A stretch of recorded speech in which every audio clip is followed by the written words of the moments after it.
LTA playoffs are here, and we could not end the regular season without a little bit of drama. We're going to cover it here on Rapid Recap. So C9 and FlyQuest, they both end the pick and play phase at a perfect 3-0 in series record and 6-0 in the games, which leaves us tied and leaves the question, who will be our number one seed, with no definitive way to know. Throughout the entire stage, the only publicly available information that we had said that it would come down to split 2 results if everything else was tied. But then after C9 2-0's Team Liquid, the broadcast starts talking about how C9 could be the top seed. That didn't make much sense, and it led to a lengthy discourse on goodolx.com, which finally resulted in a friendly writer explaining that if everything else was tied, it would come down to TGTV, that's total game time value. And at the end of all things, it was C9 who had the shorter game length, and they got to choose their opponents. We saw no major issues or concerns from the players in the teams involved, but if there was less of a gap after our top 2, who knows, this could have been a serious LCS scandal.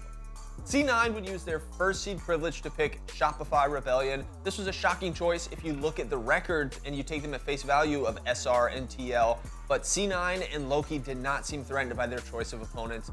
The Cloud9 mid laner would hilariously say that while the team has improved, he does not think that Palafox has gotten any better. This was adding insult to injury for Palafox, who has recently been in the community spotlight for some of his comments around the casters criticizing his play. Why'd you pick Shopify Rebellion? I feel like SR is getting better than B4 from split to playoff, but Palafox is not getting better than B4, so that's why I chose SR. Your thoughts?